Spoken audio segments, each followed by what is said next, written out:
Assalamualaikum, halo semuanya. Perkenalkan, nama saya Zaki Zaid Abdillah dengan NPM 41187003230003 dari Prodi Teknik Elektro 2023 semester 5. Dan ini adalah materi pertemuan ketiga untuk mata kuliah mikroprosesor dan mikrokontroler. Pada kesempatan ini, saya akan membahas tentang arsitektur mikrokontroler PIC. Materi ini sangat penting karena PIC banyak digunakan di dunia pendidikan dan industri. Melalui pembahasan ini, kita akan belajar mulai dari karakteristik mikrokontroler PIC, keluarganya, arsitektur internal, konfigurasi pin, sampai rangkaian minimum sistemnya, khususnya seri PIC 16F877A. Yuk kita pelajari bareng gimana cara kerja dan keunggulan mikrokontroler PIC yang membuatnya banyak dipakai di berbagai proyek sistem kontrol dan otomasi. Yang pertama ada karakteristik mikrokontroler PIC. Mikrokontroler PIC atau Peripheral Interface Controller adalah mikrokontroler yang dikembangkan oleh Microchip Technology dan banyak digunakan dalam dunia elektronika serta sistem kontrol otomatis. Mikrokontroler ini memiliki arsitektur Harvard yang memisahkan memori program dan data sehingga proses pengambilan instruksi menjadi lebih cepat dan efisien. Selain itu, PIC menggunakan arsitektur RISC atau Reduced Instruction Set Computer dengan instruksi sederhana, membuatnya mampu mengeksekusi perintah hanya dalam satu siklus clock. Mikrokontroler PIC juga dilengkapi berbagai fitur penting seperti port input-output yang fleksibel, timer dan counter internal, serta ADC atau Analog to Digital Converter untuk membaca sinyal analog dari sensor. Fitur komunikasinya pun lengkap, mendukung USART, SPI, dan I2C, bahkan beberapa seri juga memiliki USB dan CAN. PIC dikenal memiliki konsumsi daya rendah dengan adanya sleep mode, serta watchdog timer yang berfungsi menjaga sistem tetap stabil saat terjadi kesalahan. Dengan kemudahan pemrograman menggunakan MPLAB iX dan compiler seperti XC8, mikrokontroler PIC sangat cocok digunakan untuk berbagai proyek seperti otomasi industri, robotika, dan sistem kendali pintar. Karena kecepatan, efisiensi, dan fleksibilitasnya, mikrokontroler PIC menjadi salah satu pilihan terbaik bagi para pelajar, mahasiswa, maupun profesional di bidang elektronika. Kemudian keluarga mikrokontroler PIC. Mikrokontroler PIC memiliki beberapa keluarga yang dibedakan berdasarkan kemampuan dan fitur-fiturnya. PIC 10 dan PIC 12 adalah seri paling sederhana dengan ukuran kecil dan fitur dasar, cocok untuk aplikasi ringan seperti pengatur LED. PIC 16 merupakan seri menengah yang populer karena sudah memiliki fitur lengkap seperti ADC, PWM, dan komunikasi serial. PIC 18 memiliki performa lebih tinggi dengan dukungan USB dan CAN, sering digunakan untuk aplikasi industri. Sementara PIC 24 adalah mikrokontroler 16 bit dengan kecepatan lebih tinggi dan efisien. DSPIC merupakan gabungan mikrokontroler dan prosesor sinyal digital, cocok untuk kontrol motor dan pengolahan sinyal. Terakhir, PIC 32 adalah seri 32 bit dengan kinerja tinggi dan memori besar, digunakan pada sistem tertanam kompleks.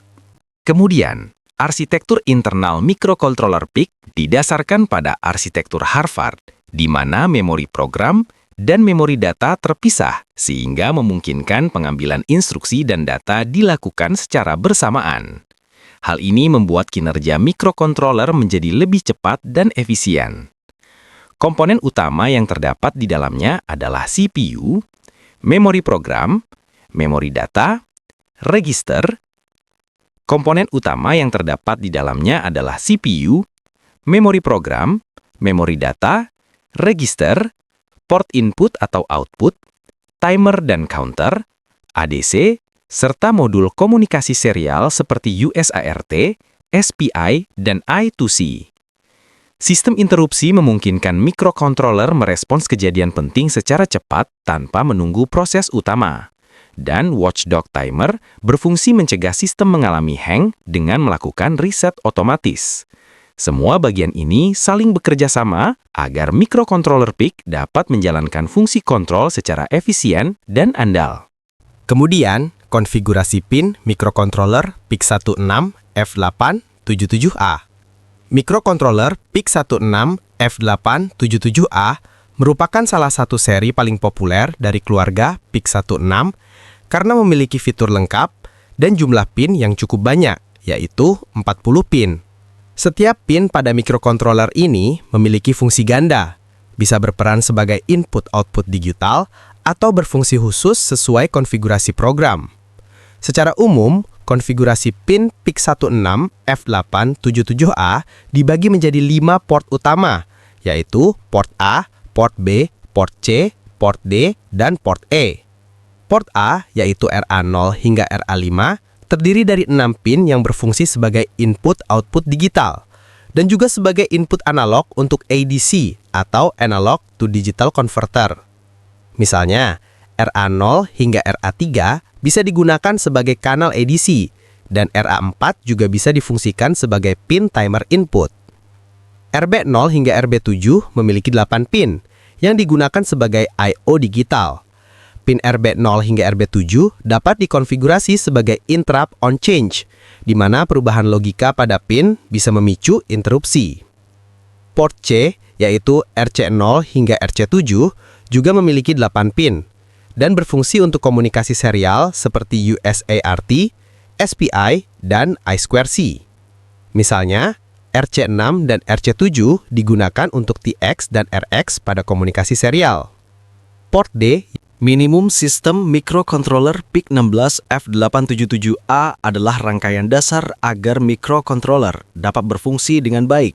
Komponen utamanya meliputi catu daya plus 5 volt pada pin VDD dan VSS, rangkaian reset, MCLR dengan resistor pull-up 10 kΩ dan tombol reset, serta osilator kristal atau XTAL pada pin OSC1 dan OSC2 dengan 2 kapasitor 22 picofarad sebagai sumber clock.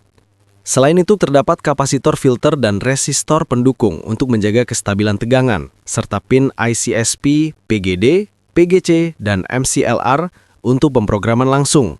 Beberapa port I/O juga disiapkan untuk dihubungkan ke LED, tombol, atau sensor sesuai kebutuhan.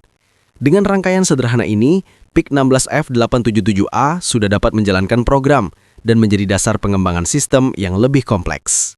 Jadi, dari pembahasan tadi, kita bisa simpulkan bahwa mikrokontroler PIC, khususnya PIC 16F877A, memiliki arsitektur yang efisien, fitur lengkap, dan mudah digunakan untuk berbagai aplikasi sistem kontrol.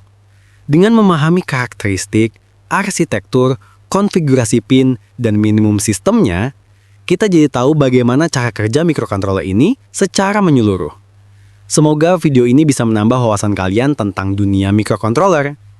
Terima kasih sudah menonton. Jangan lupa like, share, dan subscribe supaya nggak ketinggalan materi menarik lainnya. Sampai jumpa di video berikutnya.